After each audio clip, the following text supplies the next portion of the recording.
Hello दोस्तों, स्वागत है आपका अपने ही YouTube channel tech ITI pulse पे। तो दोस्तों, हम जैसा कि डिस्कस कर रहे थे इसरो के प्रीवियस ईयर पेपर क्वेश्चन को, तो जिसमें हम एसडीएससी सार के क्वेश्चन पेपर को डिस्कस कर रहे थे। हमने पार्ट वन में 17 क्वेश्चन डिस्कस कर लिए थे।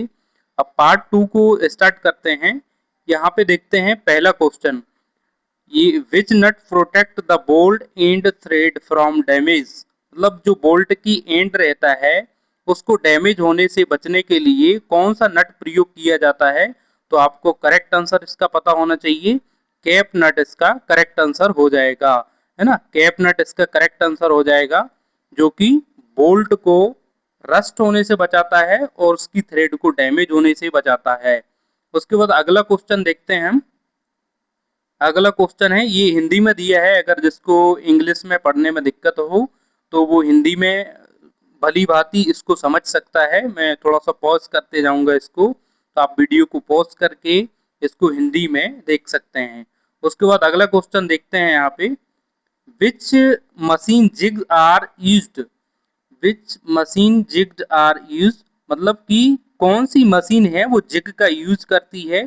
तो आपको पता होना चाहिए कि जब ड्रिलिंग करते हैं तो ड्रिलिंग के टाइम पे हमको जिग का यूज करना पड़ता है। जिसमें वर्कपीस को होल्ड करते हैं उसको जिग बोलते हैं, जो कि टूल को भी गाइड करता है प्लस वर्कपीस को होल्ड करता है ना। तो ये इसका करेक्ट आंसर हो जाएगा ऑप्शन नंबर सी। अगला क्वेश्चन देखते हैं इसमें। ये हिंदी में दिया है, किन मशीनों में जिग का प्रयोग किया जाता है। तो ड्रिलिंग मशीन इसका करेक्ट आंसर हो जाएगा। उसके बाद अगला देखते हैं। ये देखिए, the tolerance on hole a job is plus minus 0.05 mm, then the tolerance record on the jig should be minimum. अगर कोई भी जॉब बनाते हैं तो उसको एक छूट दी जाती है मेजर डायमेंशन में।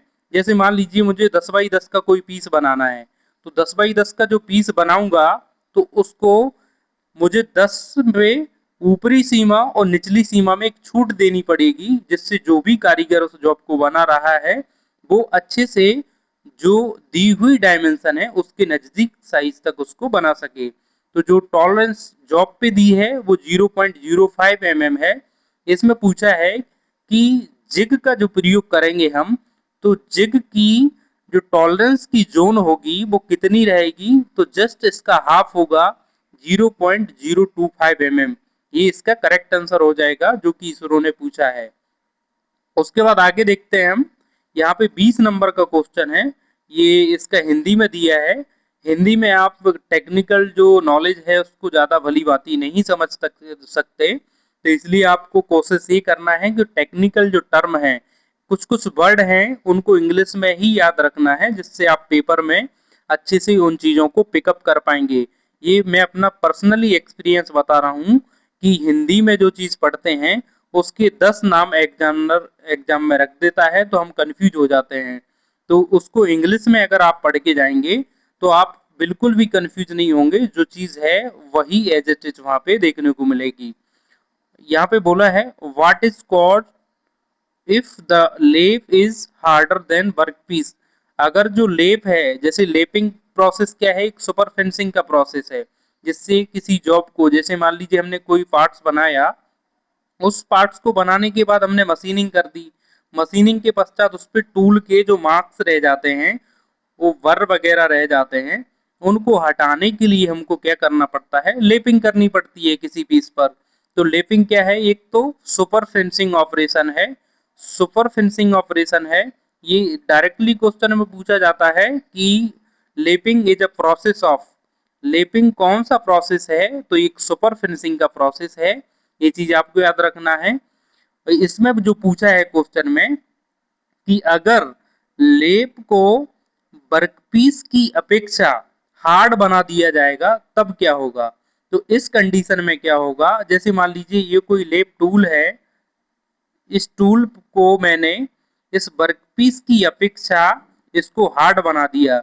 तो आपको पता है कि जब लेपिंग करते हैं तो लेपिंग करते टाइम एब्रेसिव पार्टिकल्स, जिसको लेपिंग पेस्ट बोलते हैं, वो लेपिंग पेस्ट यूज करना पड़ता है। तो लेपिंग पेस्ट में जो छोटे छोटे पार्टिकल्स रहते हैं, वो छोटे छोटे पार्टिकल्स ये लेप में चार्ज हो जाते हैं। वो किस केस में होते हैं, जब लेप वर्कपीस की अपेक्षा सॉफ्ट मटेरियल का बना होता है।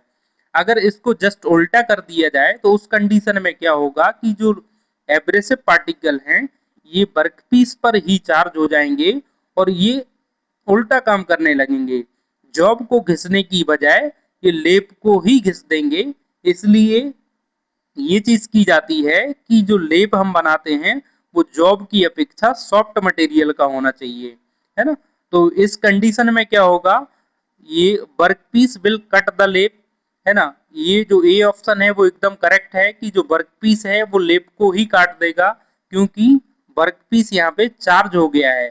चार्ज होने के बाद जो एब्रेसिव पार्टिकल्स हैं उस पे चिपक जाते हैं, जिससे वो लेप को ही काट देता है। उसके बाद अगला क्वेश्चन देखते हैं इसमें। ये हिंदी में दिया है, हिंदी में आपको समझ में नहीं आएगा तो आप कोशिश मत करना उसको हिंदी में पढ़ने की। उसके बाद 22 नंबर का क्वेश्चन है, why tensions are provided at the bottom of the plate of milling fixture.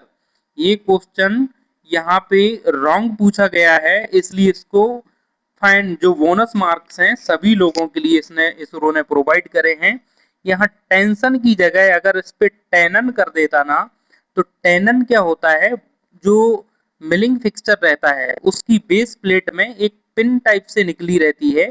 तो जो पिन है वो लोकेशन जो फिक्सचर है उसको आसानी से लोकेट होने के लिए वो टेनन प्रोवाइड किया जाता है।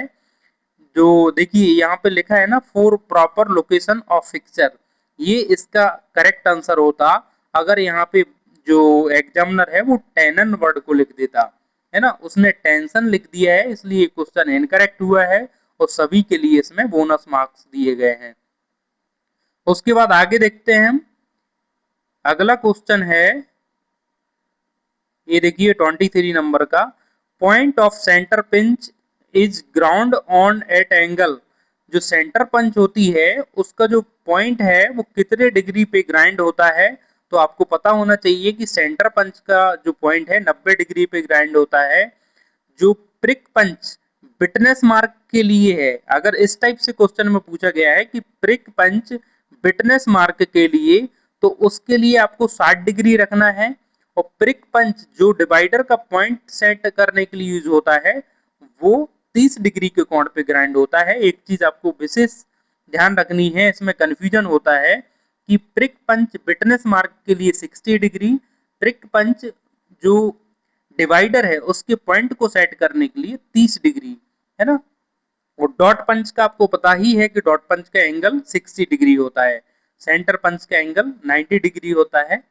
अगला क्वेश्चन देखते हैं इसमें जो इसरो ने पूछा है। अगला क्वेश्चन है यहाँ पे, which hammer is used for forming a rivet head by spreading the shank of the rivet.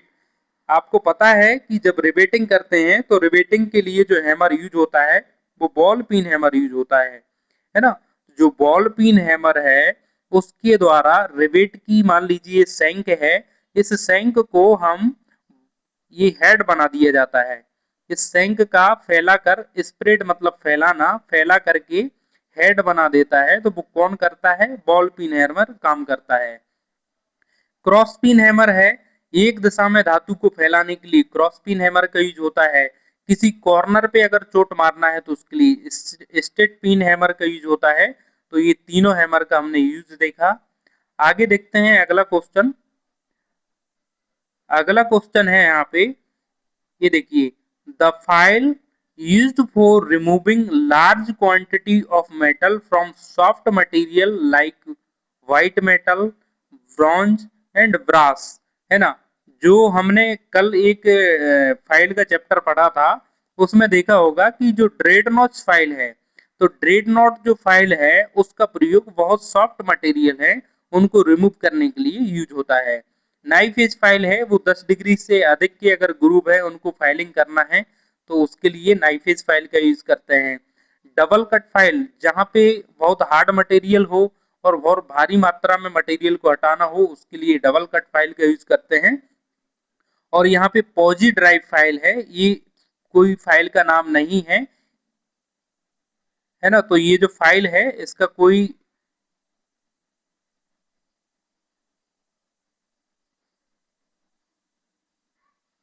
ये देखिए पॉजी ड्राइव फाइल है, इस नाम की कोई फाइल नहीं होती है। तो ये आपको ध्यान रखना है कि कंफ्यूज करने के लिए केवल पॉजी ड्राइव फाइल को यहाँ पे लिख दिया है। उसके बाद अगला क्वेश्चन देखते हैं हम। अगला क्वेश्चन है, ये हिंदी में दिया हुआ है, जिसको इंग्लिश में कंफ्यूजन हो तो वो हिंदी में इसको पढ़ सकता है। उसके बाद यहाँ पे, for general purpose the bench vice is fitted at the which height, मतलब किस हाइट पर बेंच वाइस को एक जनरल पर्पज के लिए फिट किया जाता है। तो आपको पता होगा, आप सबने पढ़ा होगा कि 42 इंच या 106 सेंटीमीटर पे जो बेंच वाइस है, बेंच पे फिट करते हैं हम। दूसरी मेजरमेंट का ये रहता है कि जो कारीगर जो भी उस पे काम कर रहा है, तो उस व्यक्ति की कोहनी की हाइट तक उसको सेट करना चाहिए। तो एक और चीज आती है कि एल्बो लेवल, एल्बो लेवल कहीं पे लिखा है तो एल्बो लेवल पर भी इसको सेट करते हैं। और पार्टिकुलर अगर डायमेंशन पूछा जाए तो 106 सेंटीमीटर और 42 इंच, है ना। आगे बढ़ते हैं, अगला क्वेश्चन देखते हैं यहाँ पे। Switch block is made of, switch block किस धातु से बनाए जाते हैं। तो switch block malleable cast iron से बनाए जाते हैं। आपको अच्छे से पता होगा, जब ब्लैक स्मिथी टॉपिक पढ़ते हैं तो वन बाय वन चीजों को हम डिस्कस करते हैं। तो मेलिएबल कास्ट आयरन से स्विच ब्लॉक बनाए जाते हैं। उसके बाद आगे देखते हैं हम, अगला क्वेश्चन क्या है। ये हिंदी में दिया है, स्विच ब्लॉक बना होता है तो पिटवा डलवा लोहा इससे बना होता है, मेलिएबल कास्ट आयरन। तो आपको इंग्लिश में ही ये वर्ड याद रखना है, जिससे आप एग्जाम में अच्छे से पिकअप कर पाएंगे पॉइंट्स को। उसके बाद यहाँ पे दिया है, property of metal which offer resistance to indentation and scratch, मतलब जो धातु की वह कौन सा गुण है, धा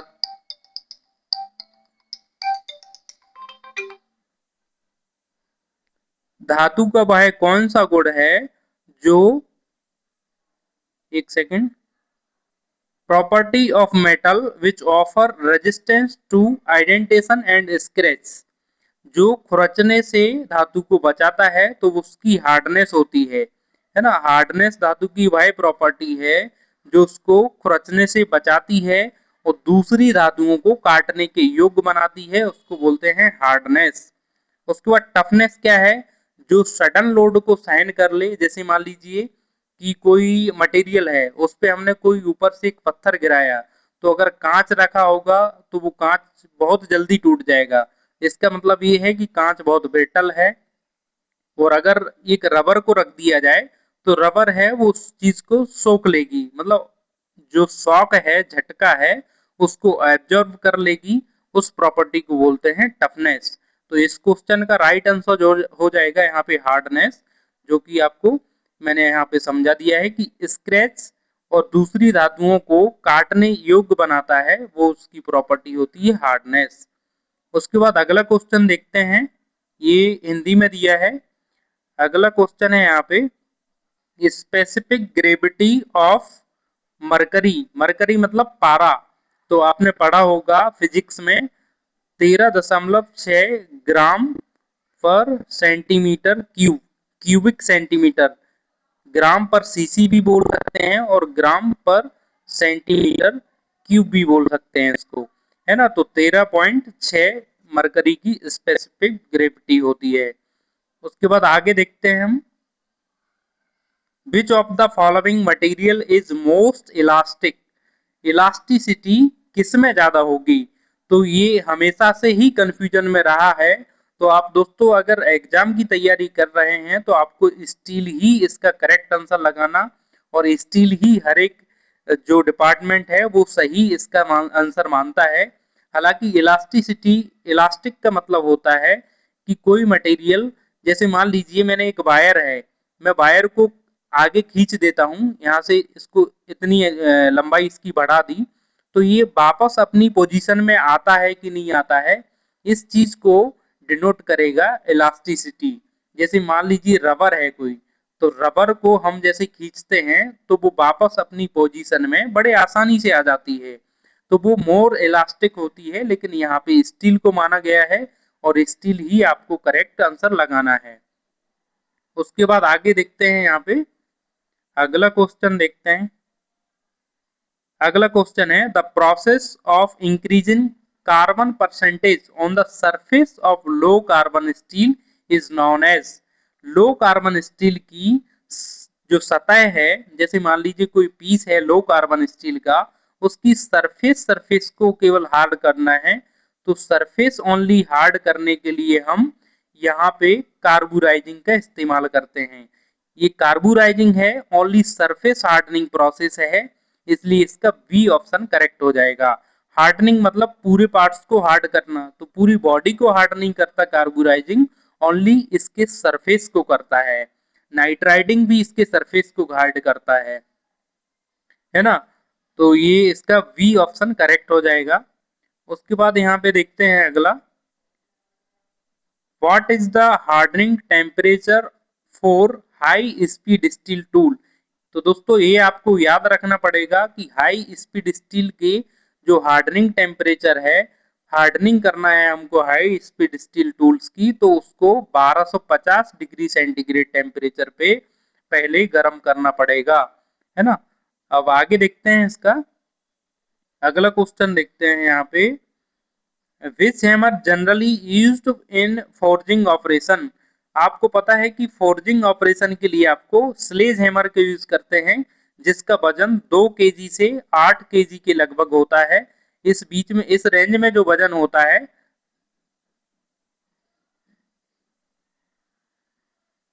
ना, इस रेंज में जो वजन होता है वो स्लेज हैमर का होता है। तो स्लेज हैमर इसका करेक्ट ऑप्शन हो जाएगा, ऑप्शन नंबर डी। उसके बाद आगे देखते हैं यहाँ पे, ये फोर्जन परिचालन में किस हथौड़ा का उपयोग किया जाता है। तो स्लेज हथौड़ा, जो कि हिंदी में यहाँ पे दिया है, और जिसको मैं बार बार बोल रहा हूँ कि अगर इंग्लिश में समझ में नहीं आ रहा है तो हिंदी को पॉज करके देख ले। ये इसरो की आंसर की है, जिसमें ये यहाँ पे दिया है the thickness of 14 standard wire gauge SWG। इसका फुल फॉर्म भी कई बार पूछा है, SWG। ये बहुत इंपॉर्टेंट क्वेश्चन है। SWG का फुल फॉर्म होता है स्टैंडर्ड वायर गेज, है ना। ये इसमें आपको ये भी पूछता है कि 0 से 36 तक एक कोई गोल डिस्क होती है, उस पे 0 से 36 तक नंबर वाइज स्लॉट कटे होते हैं। तो जो स्लॉट होते हैं वो एक स्पेसिफिक स्लॉट की एक पर्टिकुलर डायमेंशन होती है। तो वो डायमेंशन यहाँ पे पूछी गई है कि 14 नंबर का जो स्टैंडर्ड वायर गेज है उसकी डायमेंशन कितनी होगी। तो हम देखते हैं यहाँ पे कि 2 mm 14 mm जो SGB है, SWG, इसकी डायमेंशन होगी 2 mm। उसके बाद आगे बढ़ते हैं, अगला क्वेश्चन देखते हैं यहाँ पे। अगला क्वेश्चन है which of the following abrasive materials would be used to clean the steel before brazing. Brazing करने से पहले स्टील को क्लीन करने के लिए किस एब्रेसिव मटेरियल का उपयोग किया जाएगा। तो यहाँ पे आपको याद रखना है कि एमरी क्लॉथ से इसको क्लीन करेंगे। एमरी पेपर किस लिए यूज होता है, क्लीन करने के लिए। रस्ट वगैरह है उसको हटाना है तो एमरी पेपर का यूज करते हैं। उसके बाद आगे देखते हैं, which one of the following vice is usually used in forging shop. Forging shop में किस प्रकार की बाइस का उपयोग किया जाता है। तो आपको पता होना चाहिए कि लेग बाइस का यूज है वो फोर्जिंग शॉप में करते हैं, है ना। लेग बाइस में क्या होता है कि उसका जो जबड़ा, एक चीज और याद रखना कि उसका जो जॉ होता है लेग बाइस का, वो जो जॉ कर्वेचर में खुलता है, सीधा ओपन क्लोज नहीं होता है, इसका कर्वेचर में खुलता है ये, है ना। तो ये चीज आपको याद रखना है ना। तो ये जो लेग वाइस है इसका जो जबड़ा है वो कर्वेचर में खुलता है, ये चीज आपको याद रखना है। और लेग वाइस का यूज फोर्जिंग शॉप में होता है। उसके बाद अगला क्वेश्चन देखते हैं। अगला क्वेश्चन है यहाँ पे, ये देखिए, the function of the central hall in the tip of the cutting blow pipe. जैसे ही हम गैस वेल्डिंग की जो टॉर्च देखते हैं तो उस टॉर्च के बिल्कुल मिडिल में एक बड़ा सा हॉल होता है। तो उस बड़े हॉल का पर्पस क्या है, supply acetylene for pre heating, supply oxygen for pre heating, supply oxygen for cutting, ये क्वेश्चन एकदम करेक्ट है। ये जो सी नंबर का विकल्प है एकदम करेक्ट है कि जब हम कोई भी ऑक्सी एस्टिलीन गैस से कटिंग करते हैं तो उसकी टॉर्च के बीच में एक नोजल होता है, जिसको एक लीवर के माध्यम से, जो लीवर को प्रेस करते हैं तो सप्लाई हो जाती है ऑक्सीजन गैस की बहुत अधिक मात्रा में, तो जो मटेरियल है वो वहां से कट जाता है ना। ये याद रखना है आपको। अगला क्वेश्चन देखते हैं यहाँ पे, the process of super fencing the internal surface of cylindrical board. आपको पता होगा कि कोई भी जो बेलनाकार सतह है उसके आंतरिक भाग को साफ करना हो, अगर सुपर फेंसिंग करना हो तो उसके लिए आपको होनिंग जो प्रोसेस है उसको यूज करना पड़ता है। लेपिंग जो प्रोसेस है वो बाहरी और भीतरी दोनों के लिए यूज होता है, लेकिन जो स्पेसिफिक बोर्स को सरफेस फिनिश करने के लिए, सुपर फेंसिंग के लिए होनिंग का यूज किया जाता है, तो होनिंग यहाँ पे करेक्ट ऑप्शन इसका हो जाएगा। उसके बाद आगे देखते हैं, आगे यहाँ पे क्वेश्चन पूछा गया है, galvanising is a process of. Galvanising क्या प्रोसेस है? किसी भी धातु पर अगर हमको जिंक की कोटिंग करना है तो जिंक की कोटिंग के लिए जो प्रोसेस यूज होता है उसको बोलते हैं गैल्वेनाइजिंग प्रोसेस, है ना। तो ये गैल्वेनाइजिंग प्रोसेस को आपको याद रखना है। उसके बाद आगे देखते हैं, अगला क्वेश्चन है यहाँ पे, which abrasive is use for soft ferrous and non ferrous metal for lapping. जैसे मान लीजिए लेपिंग के लिए यहाँ पे पर्टिकुलर मटेरियल के लिए पूछा है कि फेरस एंड नॉन फेरस, तो फेरस एंड नॉन फेरस जो मेटल है उसकी लेपिंग के लिए यहाँ पे एल्यूमिनियम ऑक्साइड का यूज किया जाता है। जो सिलिकॉन कार्बाइड रहता है एक और एब्रेसिव मटेरियल, सिलिकॉन कार्बाइड का यूज जहां पे हार्ड एंड कास्ट आयरन की अगर हमको लेपिंग करनी है तो उसके लिए सिलिकॉन कार्बाइड का यूज किया जाता है। तो यहाँ पे करेक्ट ऑप्शन इसका हो जाएगा एल्यूमिनियम ऑक्साइड, जो कि फेरस एंड नॉन फेरस की लेपिंग के लिए यूज होता है। उसके बाद अगला देखते हैं, यहाँ पे अगला क्वेश्चन है, ये देखिए ये क्वेश्चन है, इसरो ने पूछा लेपिंग द्वारा प्राप्त सहायता का ग्रेड, मतलब कि जो टॉलरेंस के ग्रेड होते हैं IT 01 से लेके IT 18 तक, तो वो ग्रेड में लेपिंग के द्वारा कौन सा प्राप्त होता है, तो IT 4 इसका करेक्ट होता, लेकिन किसी रीजन से इस क्वेश्चन पे आपत्ति हुई है और इसरो ने इसको बोनस मार्क्स में डाल दिया है। उसके बाद अगला जो क्वेश्चन है यहाँ पे लिखा है, in the honing process. Honing process में क्या होता है, जैसे कि अपन ऊपर देख चुके हैं कि होनिंग प्रोसेस किसी बोर को सुपर फिनिश करने के लिए यूज होता है। तो यहाँ पे ये देखिए, super finishing is obtained by rubbing with emery paper, ये प्रोसेस नहीं कहलाती, है ना। Finishing of the material surface is done by abrasive rubbing, तो एब्रेसिव रबिंग के द्वारा ही इसको होनिंग की प्रोसेस को किया जाता है ना। एब्रेसिव रबिंग जो सी ऑप्शन है उसका करेक्ट हो जाएगा। उसके बाद आगे देखते हैं, लेबलिंग बोल्ट्स आर यूज्ड। तो कहीं भी देखा होगा वर्कशॉप में जब कोई नई मशीन को इंस्टॉलेशन होता है तो उसमें लेबलिंग बोल्ट का यूज करते हैं। तो यहाँ पे लेबलिंग बोल्ट का यूज कहाँ पे करते हैं, adjusting the height of machine, जो मशीन की हाइट को एडजस्ट करना हो तो उसके लिए लेबलिंग बोल्ट का यूज करते हैं। ये बी ऑप्शन इसका करेक्ट हो जाएगा। उसके बाद अगला देखते हैं यहाँ पे, ये देखिए यहाँ पे अगला क्वेश्चन है, the coupling used for soft start and to avoid shock during power transmission. तो आपको बहुत अच्छे से इस चीज को ध्यान रखना है कि सॉफ्ट स्टार्ट कौन सी कपलिंग देती है, तो फ्लड कपलिंग यहाँ पे क्वेश्चन जो ऑप्शन नंबर बी है ये इसका करेक्ट हो जाएगा। फ्लड कपलिंग आपको शॉक मतलब झटकों से भी बचाती है और सॉफ्ट स्टार्ट देती है ना। तो ये बी ऑप्शन इसका करेक्ट हो जाएगा। उसके बाद आगे देखते हैं यहाँ पे, ये अगला क्वेश्चन है, इन flat belt drive transmission the purpose of crowning on the pulley.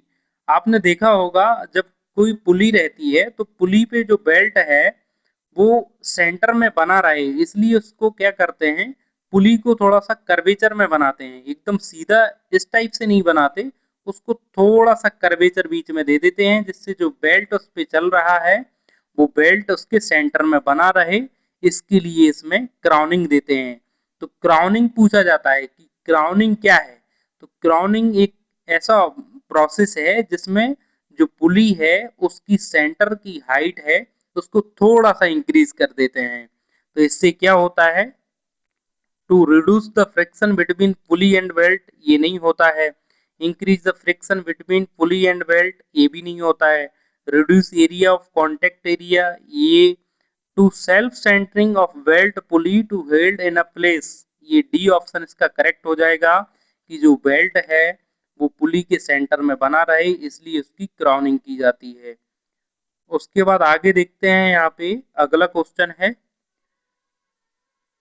Bending of a rope is known as, जब बेंड रोप है, मान लीजिए कोई रस्सी, जब हम सेकंड ईयर के चैप्टर देखते हैं फिटर के, तो उसमें रोप वाला व्हाइट वाला चैप्टर रहता है कि रस्सी है और रस्सी में किस किस प्रकार से गांठें लगाई जाती हैं।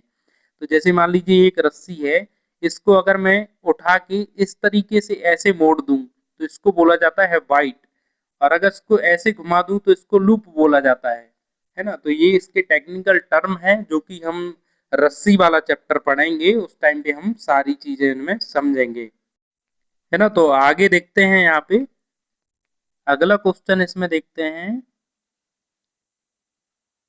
ये देखिए, which type of line is part of a dimension, dimension line का पार्ट कौन सा है। जैसे मान लीजिए यहाँ पे बोला है कि विच टाइप ऑफ लाइन, किस प्रकार की line is a part of dimension, dimension का ही एक भाग है। तो जब हम किसी भी चीज की डायमेंशनिंग करते हैं तो एक्सटेंशन लाइन का यूज किया जाता है, जो कि डायमेंशन लाइन का ही एक हिस्सा है। जो आपको ड्राइंग है, ड्राइंग को ही देखते चलना है आपको, इसरो के एग्जाम में ड्राइंग के कुछ कुछ क्वेश्चन पूछे जाते हैं, तो ये क्वेश्चन ड्राइंग से ही लिया गया है। उसके बाद आगे देखते हैं, यहाँ पे अगला क्वेश्चन है, इन engineering scale dimension designation is M5, तो M5 किस चीज को इंडिकेट कर रहा है। यहाँ पे जो M5 वर्ड लिखा है, तो M5 वर्ड है वो किस चीज को इंडिकेट कर रहा है, तो उसका करेक्ट आंसर हो जाएगा ऑप्शन नंबर एक। तो ऑप्शन नंबर एक करेक्ट आंसर हो जाएगा इसका कि एम जो 5 है, जैसे मान लीजिए कोई भी डायमेंशन है वो 1000 के रेशो में चलता है, तो M5 है ना, तो इसको 5 से जैसे ही डिवाइड करेंगे तो यहाँ पे 200 आ जाएगा इसका, और 1:200 यहाँ पे करेक्ट हो जाएगा, है ना। ये इंजीनियरिंग ड्राइंग के क्वेश्चन है, तो आपको ड्राइंग सब्जेक्ट को भी साथ में लेकर चलना है, तब जाके आप इसरो में नौकरी ले पाएंगे। बहुत एक प्रतिष्ठित संस्थान देश का, जिसमें काम करने पर भी एक प्राउड फील होता है, वहां पे आप नौकरी पा सकते हैं। उसके बाद यहाँ पे बोला है कि फाइंड, ये जो रूट है उसमें एक वैल्यू दी है 0.04, तो इसका जब रूट से बाहर निकलता है ये वैल्यू, तो 0.2 इसका करेक्ट आंसर हो जाएगा, ऑप्शन नंबर सी। मैथमेटिकल्स के जो बेसिक क्वेश्चन होते हैं सिंप्लीफिकेशन के, वो चीजें वहां पे पूछी जाती हैं, तो बहुत आसान होता है मैथ्स एंड फिजिक्स का पोर्शन, है ना। यहाँ पे ये सरलीकरण पूछा है कि जब 0. एक सेकेंड, यहाँ पे 0.24, इसको अगर 1000 से मल्टीप्लाई करेंगे तो ये 240 हो जाएगा, ये इसका सी ऑप्शन करेक्ट है। ये मल्टीप्लाई का सिंपल क्वेश्चन पूछा गया है, आसानी से आप सब इसको कर सकते हैं। उसके बाद आगे देखते हैं, find the range of data, किसी भी डाटा, जैसे मान लीजिए इतने नंबर लिखे हैं, इसकी रेंज कैसे निकालते हैं, तो रेंज इसका रहता है जो सबसे मिनिमम नंबर कौन सा है, यहाँ पे 6, 6 यहाँ पे सबसे मिनिमम नंबर है, और यहाँ पे मैक्सिमम नंबर है 32, तो इन दोनों के बीच में जो डिफरेंस होगा वो उसकी रेंज कहलाएगी, तो उसका 26 डिफरेंस आएगा, तो 26 इसका करेक्ट आंसर हो जाएगा। उसके बाद आगे देखते हैं, अगला क्वेश्चन 52 2 नंबर का रहेगा हमारा, the name of the triangle that has all side of same length. आप सभी को पता है कि जब किसी त्रिभुज की तीनों भुजाएं बराबर होती हैं तो उसको इक्विलेटरल ट्राइंगल बोलते हैं, यानी कि समबाहु त्रिभुज बोलते हैं, है ना। जब किसी त्रिभुज की दो भुजाएं बराबर हों और तीसरी भुजा अगर अलग डायमेंशन की हो तो उसको बोलते हैं समद्विबाहु त्रिभुज, जिसकी दो भुजाएं समान हो, है ना। राइट एंगल ट्राइंगल, जिसमें दो भुजाएं कोई 90 डिग्री का कोण बनाए, उसको राइट एंगल ट्राइंगल बोलते हैं। ऑब्टूज एंगल मतलब किन्हीं भी दो भुजाओं के बीच बनने वाला कोण जब 90 डिग्री से अधिक होता है तो उसको ऑब्टूज एंगल बोलते हैं, और 90 डिग्री से जैसे ही कम होता है तो उसको एक्यूट एंगल बोलते हैं। तो सारे मैंने ऑफ जो विकल्प थे उनको डिस्कस किया, आपको समझ में आना चाहिए। उसके बाद अगला देखते हैं यहाँ पे 53 नंबर। ये देखिए, या ट्रिगोनोमेट्री से क्वेश्चन पूछा है, तो हम ये अगली क्लास में डिस्कस करेंगे। पार्ट 3 आएगा, तीन पार्ट में इसको पूरा कवर कर लेंगे। और यहाँ हमने क्वेश्चन डिस्कस किए कितना 16 नंबर से यहाँ 53 नंबर तक आ गए, तो लगभग हमने 30 से 35 क्वेश्चन इस क्लास में डिस्कस करे। तो अगर आपने इस वीडियो को बड़े गौर से देखा है, बड़े ध्यान से देखा है, तो हर क्वेश्चन का आपको एक्सप्लेनेशन मिला होगा और सारी चीजें आपको समझ में आई होंगी। तो अगर आप इसरो की तैयारी करना चाहते हैं तो मुझे कमेंट करके बताएं कि मैं किस टॉपिक पर वीडियो बनाऊं, क्योंकि इसरो का एग्जाम है, मैं खुद कई बार फाइट कर चुका हूं, तो मैं आपके पर्सनली एक्सपीरियंस शेयर कर सकता हूं उस चीज का, है ना। तो वीडियो देखने के लिए बहुत बहुत धन्यवाद। चैनल को सब्सक्राइब करें, वीडियो को लाइक करें और अपने दोस्तों के साथ शेयर करें। Thank you.